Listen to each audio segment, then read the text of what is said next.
हरियाणा के मुख्यमंत्री श्री मनोहर लाल ने आज कहा कि हरियाणा इंटरप्राइजेज प्रमोशन सेंटर की बैठक में प्रदेश के खरखौंदा में लगभग 900 एकड़ भूमि पर मारुति का नया प्लांट स्थापित करने के लिए क्लियरेंस दी गई है। उन्होंने कहा कि जिससे प्रदेश में ऑटोमोबाइल सेक्टर को बढ़ावा मिलेगा। वे गुरुग्राम के लोक निर्माण विश्राम गृह में हरियाणा इंटरप्राइजेज प्रमोशन सेंटर की बैठक की अध्यक्षता करने उपरांत मीडिया प्रतिनिधियों से बातचीत कर रहे थे। उन्होंने बताया कि प्रदेश के छोटे बड़े निवेशकों के साथ समय समय पर यह बैठक आयोजित की जाती है ताकि उनसे बातचीत करते हुए उनकी मांग व पॉलिसी के अनुसार उन्हें छूट दी जा सके। आज आयोजित बैठक में ऐसे दो बड़े उद्योगों नामतः मारुति तथा ग्रोसिम पेंट्स के साथ बातचीत करते हुए उन्हें पॉलिसी के अनुसार मंजूरी दी गई है। उन्होंने बताया कि मारुति द्वारा खरखौंदा में लगभग 900 एकड़ जमीन पर प्लांट स्थापित करने को लेकर चल रही बातचीत को आज अंतिम रूप दिया गया है। कंपनी के वरिष्ठ प्रबंधन के साथ इस बारे में विस्तार से विचार विमर्श हुआ है। यदि कंपनी 45 दिनों के भीतर तय की गई पूरी राशि जमा करवा देती है तो उसे पॉलिसी अनुसार कुल राशि पर 10% की छूट दी जाएगी। इसके साथ ही सरकार द्वारा कंपनी को 15 साल के लिए SGST की रीइंबर्समेंट दी गई है। यह प्लान 2.5 से 3 साल में लग जाएगा। इसके बाद गुरुग्राम और मानेसर के अलावा वहां पर मारुति कंपनी द्वारा प्रोडक्शन को और अधिक बढ़ावा दिया जाएगा, जिससे ऑटोमोबाइल को बढ़ावा मिलेगा। प्रदूषण संबंधी विषय पर पूछे गए सवाल का जवाब देते हुए मुख्यमंत्री ने कहा कि हमारा प्रयास है कि केवल दिल्ली NCR ही नहीं बल्कि प्रदेश के शहरों व गांवों में प्रदूषण कम हो। इसके लिए प्रदेश सरकार द्वारा गंभीरता से प्रयास किए जा रहे हैं। फसल अवशेष प्रबंधन के लिए किसानों को उपकरण तथा मशीनें सब्सिडी पर दी गई हैं। हमने 1000 रुपये प्रति एकड़ इंसेंटिव दिया है और जुर्माना भी लगाया है।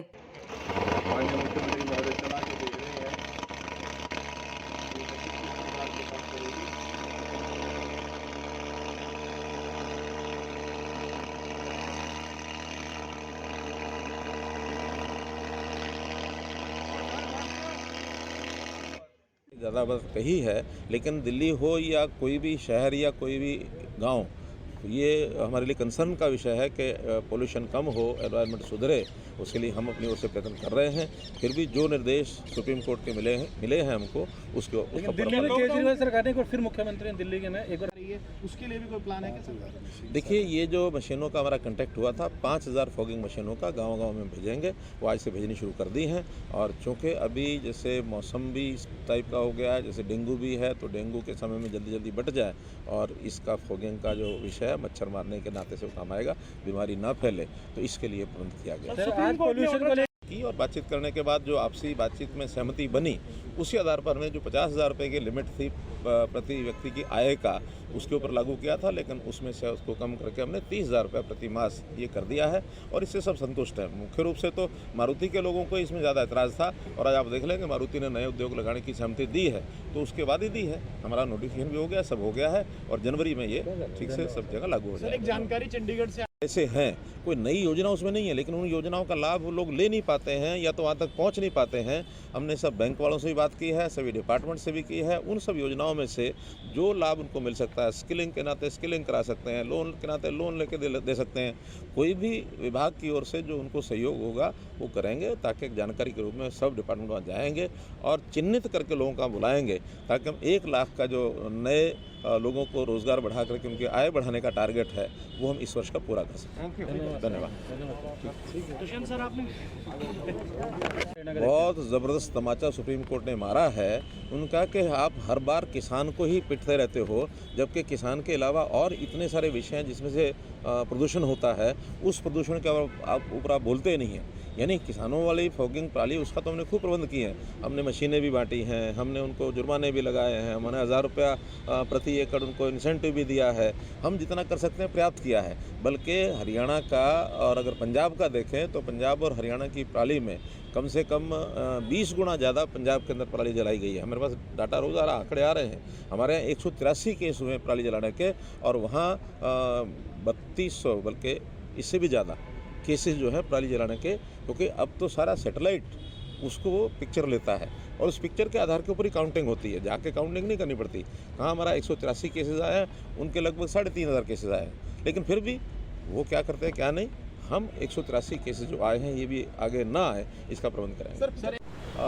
एक बैठक थी हरियाणा पब्लिक एंटरप्राइज बोर्ड की और उसमें हम हर महीने 1.5 महीने बाद रेगुलर इंटरवल के ऊपर ये मीटिंग करते हैं और जो इन्वेस्टर्स हैं वो इन्वेस्टर्स की प्रोजेक्ट्स, कहीं छोटे प्रोजेक्ट, कहीं मेगा प्रोजेक्ट, हर एक प्रोजेक्ट के बारे में विचार करके उनको स्पेशल कंसेशंस जो वो डिमांड करते हैं और जो हमारी पॉलिसी है उसके हिसाब से उनसे नेगोशिएट करके और हम देते हैं।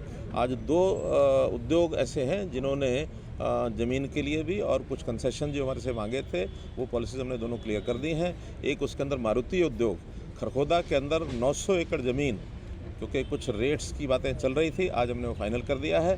कुल मिलाकर के 2 करोड़ और 96 296 में से 10% कम, 296 का रेट है, लेकिन एक स्पेशल प्रोविज़न है 10% कंसेशन का, वो विदिन 45 डेज अगर पैसा देते हैं तो 10% रिबेट।